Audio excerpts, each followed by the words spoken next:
Entendi. Acredito que o senhor tocou no assunto anterior. Os casais que se divorciam, como fica a questão deles perante a comunhão na igreja?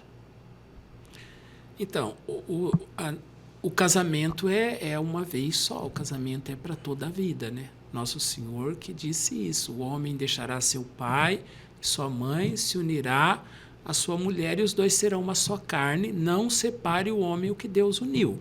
Então, uma vez casado na igreja, É casado. é até que a morte os separe. A gente sabe, sobretudo na sociedade moderna, que existem muitas realidades. As pessoas, hoje tudo é muito acelerado.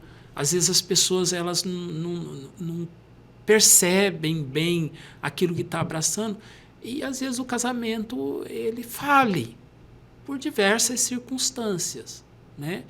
Existe um processo na igreja que chama o processo de nulidade matrimonial. É possível haver uma nulidade matrimonial. Porém, é um processo canônico que é levado para a pastoral judiciária ou a Câmara Eclesiástica ou, enfim, o Tribunal Eclesiástico.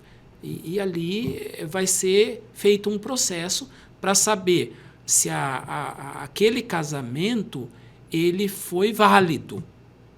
Se foi válido, se a igreja enxergar que as propriedades da vida matrimonial foram celebradas ali, naquele casal, no momento do sacramento, esse casamento nunca vai ser anulado. Nunca vai ser anulado. Então, é que existem casos, assim, só para a gente entender, de famílias que quiseram casar seus filhos. sim. A gente sabe que tem isso, né? Sim. O pai, o João e a Maria quer que os filhos se casem porque são de famílias tradicionais, por N Sim. motivos.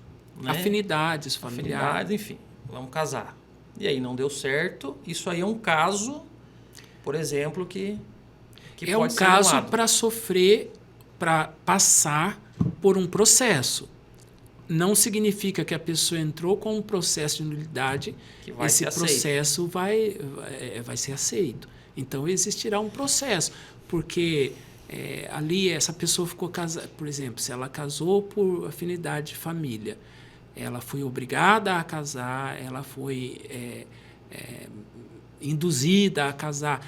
Ela, depois de casar, como que foi a vida? Então, é um processo que cada caso é um caso. Não existe assim, todo mundo entra dentro de um quadrado. Existem regras, né? Não, existe uma casuística. Tá. Então, o tribunal ali vai analisar, serão ouvidos testemunhas, parentes, o esposo, a esposa. Então, é um processo longo, é difícil, não impossível, mas é assim, não pense, eu vou entrar... Não foi feito, né, padre, para se desfazer, não, né? Então... Nosso Senhor disse, né, até que a morte os separe.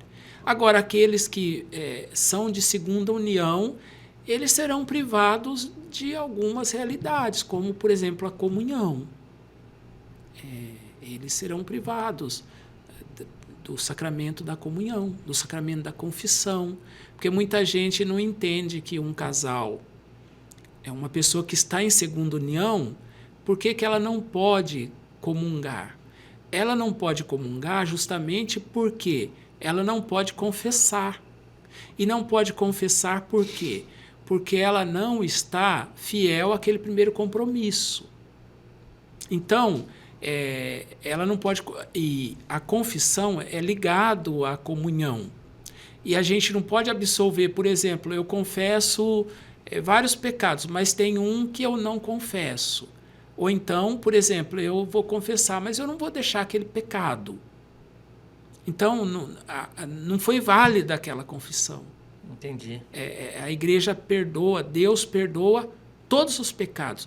Não perdoa uns e esse aqui fica do lado. Então as pessoas não podem comungar porque elas não podem confessar. Elas não podem confessar porque elas não vão abandonar aquela vida que ela se decidiu a viver. Entendi. Essas pessoas são acolhidas pela igreja, elas têm lugar na igreja, elas são bem-vindas na igreja. Amadas na igreja. Amadas na igreja. A igreja, ela é parte da igreja e ela, de uma certa forma, ela pode até auxiliar, assim, os jovens, dizer, olha, não é fácil ficar sem a comunhão, ela vai fazer uma comunhão espiritual e tudo mais. Uma pessoa divorciada, uma pessoa que se separou, e ela não contraiu outra núpcia lá no civil, ela vai ter a vida de igreja dela normal. Normal. Se ela estiver separada, mas ela não está sozinha, ela vai ter uma vida normal, ela vai comungar, ela vai confessar, vai ter uma vida normal. Porque ela não é apropriado. O casamento não foi feito para um viver uma vida e outro outra. Não. Os dois serão uma só carne. Uma só carne. Porém, existem realidades, tem situações e mais situações, né? Não existe, não é padrão. Não é padrão, Todos não existem tópicos, né? Não, todos os conflitos matrimoniais são iguais. Não, os conflitos humanos, cada pessoa vive o seu, nada é igual. Né? Você tem seus conflitos pessoais. Sim. Já é difícil de você administrar. Você imagina o conflito do outro, né? Com o outro, exato. O senhor falou sobre a igreja orientar os jovens. No mundo que a gente vive hoje, padre, a internet está aí, o celular está aí, né? N coisas estão aí. Como é que você faz? Como é que é o desafio de prender assim, entre aspas, de manter o jovem que já está na igreja? E qual que é o atrativo para que mais jovens venham, né? Porque se a gente não cuidar do jovem, ele vai representar a extinção da igreja, né? Porque os velhos vão passar, enfim, e se não atrairmos mais jovens, não é um caminho legal, né? Então, qual que é o desafio do senhor cada vez trazer mais a juventude para a igreja? É a palavra desafio mesmo, porque nós trabalhamos com armas inadequadas frente aos canhões. Exatamente. Do que não deveriam existir, né? Mas a gente não pode se esquecer que a fé, a igreja, ela congrega por uma atração que ela não é só natural. As pessoas, elas se aproximam da igreja porque o ser humano, a gente tem uma realidade transcendente. A igreja, ela representa esse transcendente. E cada pessoa, o que o ser humano, o jovem, ele está em busca muito do quê? De festas, de alegria, de felicidade. Prazeres momentâneos. Prazeres momentâneos. Então, mesmo com armas inadequadas no campo, como eu digo, aí frente ao mundo que tem tantos atrativos, mas a igreja, ela exerce esse poder de atração, porque a igreja é Jesus, ela é o corpo místico de Jesus. A gente não consegue segurar tantos jovens quanto nós temos acesso. Por exemplo, nós temos centenas de jovens que passam, né? Que passam. E alguns ficam. E alguns ficam. Algumas dezenas ficam. Mas nós temos centenas que passam na catequese, nos cursos, nos retiros, nos grupos juvenis, nos coroinhas, nos cerimoniários, enfim, nós temos uma massa grande de jovens que passam na vida de igreja, na vida paroquial, mas nós temos uma perda de jovens muito grande. Enorme, também. Né? E pior que assim, né, padre? Como é incrível hoje, a informação ela está na palma da mão hoje. Mas é incrível como o tempo é desperdiçado com a informação que não... Né? Eu não digo nem a informação da fé, nem a informação da igreja. Hoje, se você pegar 10 jovens com o celular, se tiver um que esteja vendo um curso no celular, já é uma vitória. Já é uma vitória. Então, assim, eu imagino o desafio que é um jovem com um celular, ele tem o aplicativo da Bíblia ali.